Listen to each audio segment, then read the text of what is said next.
नमस्कार युवा शक्तियों, कैसे हो आप सब। आशा करता हूं, उम्मीद करता हूं ठीक होंगे। साथियों, आज मैं आपको इंडियन पोस्ट ऑफिस ग्रामीण डाक सेवक जीडीएस की जो वैकेंसीज आ रही है, तो आप सबको पहले तो ये बता देता हूं कि अगर आपने 10वीं पास कर लिया है तो आपके लिए सुनहरा अवसर है। किसी भी प्रकार का कोई एग्जाम्स नहीं होगा और बिना एग्जाम्स के आपके एक सरकारी नौकरी लग जाएगी। कैसे लगेगी? आपकी 10th में कितनी परसेंटेज है वो मायने रखती है। परसेंटेज बेस पर इसमें मेरिट लिस्ट निकलती है। तो फाइनली आप लोगों को बता दूं कि 29 जनवरी को नोटिफिकेशन आ रहा है। आप बिल्कुल तैयार हो जाओ। और मैं समझता हूं आपको ये भी पता होना चाहिए कि यहाँ पर ये भारतीय डाक विभाग में जीडीएस के पद पर भर्ती आ रही है।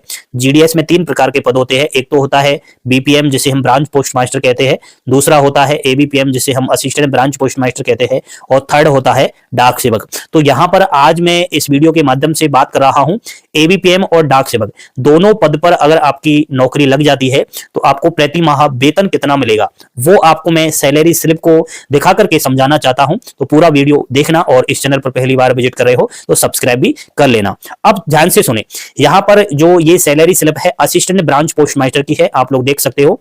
एबीपीएम की है और यहां पर ये लेवल 1 की है। एक तो होता है लेवल 1 और एक होता है साथियों लेवल 2। लेवल 1 का जो काम है वो 4 घंटे का होता है और लेवल 2 का काम जो है 5 घंटे का होता है। तो मैं समझता हूं ज्यादातर जो जीडीएस होते हैं, चाहे वो बीपीएम हो, एबीपीएम हो, चाहे डाक सेवक, 90% जो है लेवल 1 में ही रहते हैं और 10% जीडीएस कर्मचारी वो लेवल 2 में रहते हैं। तो लेवल 1 एबीपीएम की सैलरी स्लिप को लेकर के यहां पर मैं विस्तृत जानकारी आपको बता रहा हूं। तो देखो साथियों, यहां पर पे इंडेक्स 11 यहां पर दिखाई दे रहा है। तो जाहिर सी बात है कि यहां पर इंक्रीमेंट लग चुका है, यानी कि जो टीआरसी आपको दिखाई दे रहा है एबीपीएम का वो 13,470 रुपए दिखाई दे रहा है।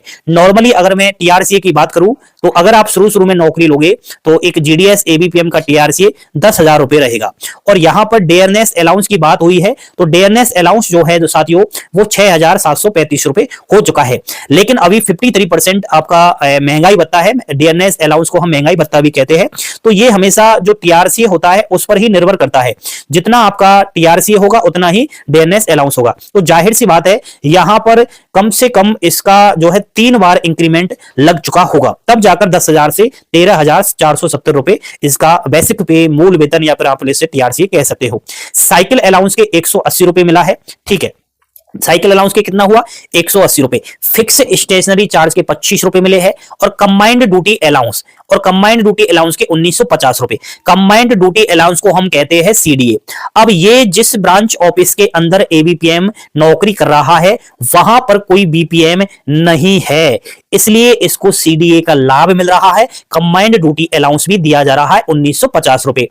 अगर यहां पर बीपीएम होता तो मैं समझता हूं फिर बीपीएम अपना काम करता, एबीपीएम अपना काम करता, तो इसको सीडीए नहीं मिलता। ये चीज आप लोग समझ चुके होंगे कि कंबाइंड ड्यूटी अलाउंस तभी मिलता है, मान लिया जाए एबीपीएम है तो एबीपीएम बीपीएम का काम कर रहा है तो उसको एक्स्ट्रा वेतन मिलता है। तो टोटल इसकी जो सैलरी है वो कितनी हो चुकी है? 22,360 रुपए। किसकी? एबीपीएम की। अब यहां पर कुछ डिटेक्शंस, कुछ चार्जेस लग जाते हैं, जैसे कि प्रोफेशनल टैक्स के 125 रुपए, एसपीबीएस के 300 रुपए, यूनियन के 30 रुपए कट रहे हैं और इसने ईडीजीआईएस के 50 रुपए कट रहे हैं। तो 500 और 5 रुपए की कटौती हो रही है। तो आप लोग 22,360 रुपए में से 500 और जो है 500 रुपए घटा सकते हो तो वो टोटल सैलरी निकल कर आ जाएगी। तो कितनी सैलरी हुई? 21,855 रुपए। इन हैंड इसके बैंक के अकाउंट में इतनी सैलरी आई है।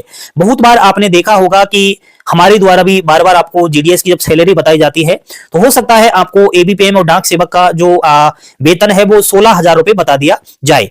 तो आप जब शुरू में नौकरी लगोगे तो आपको 16,000 रुपए ही मिलेगा। कैसे मिलेगा? यहां पर आप समझने का प्रयास करना थोड़ा। देखो यहां पर जो आपको टीआरसी है वो 10,000 रुपए मिलेगा। उसके बाद यहां आपको जो डेयरनेस अलाउंस है अभी 53% है तो 10,000 का 53% हो जाता है। आपको बता देता हूं यहां पर 5,000 और 300 रुपए तो ये हो गया है। बाकी 180 रुपए तो इसको मिलेगा ही मिलेगा साइकिल अलाउंस का। और इसमें आपको कंबाइंड ड्यूटी जो अलाउंस है वो हर किसी को नहीं मिलता है। तो अब आप जोड़ सकते हो कितना हुआ, यहां पर आप आसानी से जोड़ सकते हो कितनी सैलरी हो चुकी है। तो 10 और 5 15 और 15,000 और 480 रुपए यहां पर इसके हुए हैं। तो ये सैलरी आप एबीपीएम और डाक सेवक की मान सकते हो। एक और बात, जो एबीपीएम की सैलरी होती है वही सैलरी आपके डाक सेवक पद के लिए होती है। तो आज आपको समझ में आ चुका होगा कि जीडीएस का भविष्य क्या है। बार बार आप लोग कहते रहते हो सर सैलरी बहुत कम है, तो आपकी जो सैलरी है उसमें इंक्रीमेंट लग जाता है, और इंक्रीमेंट आपके बेसिक पे में लगता है, और बेसिक पे में इंक्रीमेंट लग जाने के बाद आज आपके सामने आ चुका है। अब थोड़ी सी बात कर लेता हूं, यहां पर ये सैलरी जो है जैसे कि 21,855 किसकी है, एबीपीएम की, इंक्रीमेंट लगने के बाद। और इंक्रीमेंट अगर नहीं लगता तो एबीपीएम की सैलरी लगभग होती है 16,000 रुपए। ये है दोस्तों आपके 7वें वेतन आयोग से, ठीक है, 7th सीपीसी के अनुसार ये है। अभी आपको पता होगा यहां आपको भारत सरकार के द्वारा जो केंद्रीय कर्मचारी है उनको 8वां वेतन आयोग को मंजूरी दे दी गई है। तो मान लिया जाए आज आपका, मैं मानता हूं जैसे कि आप लोग एबीपीएम हो, एबीपीएम का जो बेसिक पे है वो कितना है, 10,000 रुपए।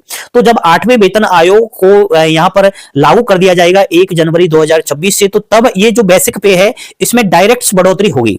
और आपको मैं समझाना अगर चाहूं तो जैसे यहां पर एक फैक्टर चलता है, जैसे 2 से अगर मल्टीप्लाई करो तो 20,000 रुपए यहां पर बेसिक पे हो जाएगा। इसको आप 2.5 से मल्टीप्लाई करो तो आपका जो बेसिक पे है वो 25,000 रुपए हो जाएगा। तो जैसे जैसे आपका ये बेसिक पे बढ़ेगा वैसे वैसे आपका जो डीएनएस अलाउंस है, महंगाई भत्ता है, वो भी बढ़ जाएगा। तो आपको ये उम्मीद होनी चाहिए कि 8वें वेतन आयोग में जीडीएस को शामिल किया जाए। सबसे पहले तो आप लोगों का प्रयत्न यही रहना चाहिए, क्योंकि हम लोग पूरी कोशिश कर रहे हैं, आपकी यूनियन वगैरह लगातार लेटर लिख रहे हैं कि जीडीएस कर्मचारी को 8वें वेतन आयोग में शामिल किया जाना चाहिए। तो ये है साथियों, बाकी आप सभी को पता होगा यहां पर और बातें न करके केवल सैलरी के ऊपर ही बातें की जा रही है। तो ये सैलरी स्लिप इसलिए मैंने दिखाई पहली बार, वरना मैं बोर्ड पर ही आपको सैलरी दिखा देता हूं, लेकिन कुछ बच्चे कहते रहते हैं सर सैलरी स्लिप भी बताइए। तो एक एबीपीएम था तो उसकी मैंने सैलरी उठाई है, तो ये सैलरी इतनी है। ठीक है साथियों, तो आज आपको ये वीडियो अवश्य पसंद आई होगी। यहां पर दोस्तों मैं थोड़ा बीपीएम की भी बात कर लेता हूं। जैसे कि अगर कोई बीपीएम है तो बीपीएम का शुरुआती जो बेसिक पे है वो 12,000 रुपए है, और बीपीएम को जो डीएनएस अलाउंस है 53% तो 6,360 रुपए हो जाता है। ठीक है, उसके बाद साइकिल अलाउंस बीपीएम को नहीं मिलता है, 180 रुपए ऑफिस मेंटेनेंस अलाउंस मिलता है। कंबाइंड ड्यूटी अलाउंस बीपीएम को ज्यादा मिलता है। मान लिया जाए बीपीएम है तो वहां पर कोई एबीपीएम नहीं है, तो बीपीएम अगर एबीपीएम का काम करेगा तो मैं समझता हूं उसको 2,070 के करीब रुपए मिलेगा। तो ये एक आपको बता देता हूं, यहां पर जो सैलरी है ये बीपीएम की है।